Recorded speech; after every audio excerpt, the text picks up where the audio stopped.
Empathy. I don't know how to teach this one. We'll start with a working definition.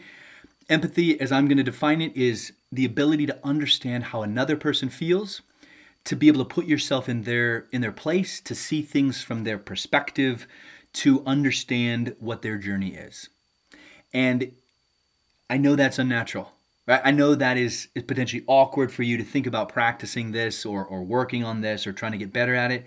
But I can tell you with absolute confidence that unless empathy works its way into your life, you will never be more than an average communicator on your best day. Because if you don't have any concern or care for how the other person feels, or if it's minimal, there's no reason for you to do anything that we've talked about or anything we're going to. None of these exercises are going to have any meaning other than just a checkbox. You have to tailor your content. Why should you tailor your content? They should come to you. You're the one with the valuable skill. You have to remove jargon. Well, why? Jargon makes sense, right? It makes sense to you. They should learn the jargon if they want to interact with you. You should use stories to give them breaks. Why? My time's valuable. I'm not going to waste time telling stories. Empathy is that thing that is just magic in human interaction and communication. I said a few lectures ago that analogies and illustrations are the most powerful way to move quickly in this area of technical communication. I would say that empathy is exponentially more powerful if you can wield it. Because again, there's nothing more powerful that creates a connection between two people than when they believe the other person cares about them. Right? When you are interacting with someone that you know cares, you want to be around them. You want them to succeed, which is ironic because you have the feeling they want you to succeed. They care about what you say. They care about your perspective. They want you to understand. And you want all those things in return for them simply as maybe as a thank you, as human nature. And on the other hand, you definitely know somebody that every time you interact with them, that they are waiting to talk. They are waiting to tell you that the thing you just said was wrong.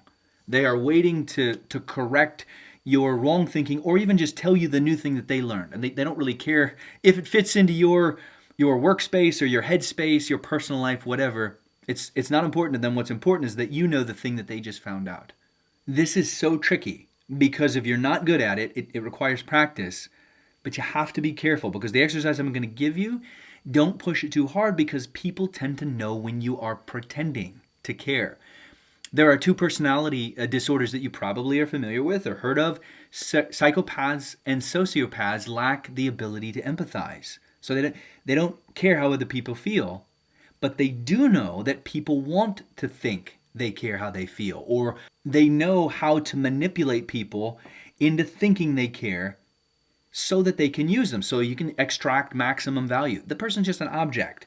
The person is a human asset to me. How do I get the most value? Well, I have to make them think they care or they won't do what I want. They are such destructive personality disorders for that reason. And eventually the other person will figure out they don't really care and they will become hostile, right? Aggressive, resentful, angry, distant, right? Name your thing. Bad. Bad human interaction. And again, those are extreme cases. But the opposite is true of an empath who you want to be around, who you know care and you appreciate conversations with them. So rather than trying to teach empathy, which I don't think is possible, or at least I've never figured out how, I'm just going to give you an exercise. Go find somebody today. It can be in work. It can be personal if that's how it has to be. It can be technical. It doesn't have to be if that's how it has to be. Ideally, it will be a technical coworker. But find somebody that you can talk to, that's not going to be awkward. It's a one-on-one conversation. And spend all of your excess brain power during the conversation thinking, how does this person feel? Where are they coming from? How can I improve their situation? How, when this conversation is over, can they be better off? Completely independent of you. I know that's awkward. I know that's unnatural, but putting yourself away as practice and completely focusing on the other person's goals is going to make you a better engineer and a better communicator. I know it's awkward. Please try it. For what it's worth, I will commit to do the exact same thing, and it will be awkward. It will be awkward for me. But try and be interested in what the other person is saying and where they're coming from. Instead of waiting for the opportunity to say your next line or in order to correct them or fix what they just said, think about what they just said, listen, spend most of your time listening, and then respond in such a way as how can I improve their life, right? Just think that, don't say that, or it's going to come across as practice probably. The other thing is don't show up to the conversation with an agenda. I like to play golf, and there's a seldom followed rule in golf that you are not allowed to give your opponent advice or you receive penalty stroke. If you have ever golfed, you have heard somebody, as you hit a bad shot, and the other person says, oh, you looked up, or your head was up, or your arms were here, or your stance needs to be wider, or you need to adjust the face of the club. Now, if the other person's a professional golfer that I really respect and am paying to give me advice, I would love to hear that. Otherwise, I just hit a bad shot. I don't want to hear what you just said. I'm giving you a penalty stroke. Now, I've never done that, but I certainly have wanted to. Nobody wants a lecture. Nobody wants to hear you correct them. Oh, hey, friend, I'm Rob. Remember me? I'm the really smart guy. You just did something stupid. Let me fix it for you. Okay? Nobody wants that. Find a way to be interested in them and make it about them. Okay? As a second request, and I know this is not reasonable, so I get it if you turn me down or you just blow this one off. But have another conversation, or even in the same one, focus on letting the other person win. Okay? Again, unnatural, but I had a coworker, and every interaction we had, it became more apparent, and this was true of everyone who worked with them, but it became apparent that the conversations we were having, it wasn't about him being right. It wasn't about us coming to the same place. It was about him winning. Like, he needed me to know when we walked away from each other that he won. Again, that didn't mean he was right. That didn't mean that I now grew and I understand things and I see things from his perspective. It was entirely about him winning and I lost. I knew he came out on top. He was the champ. I can't tell you how I loathe those conversations. I just would avoid him at all costs because they were so demeaning.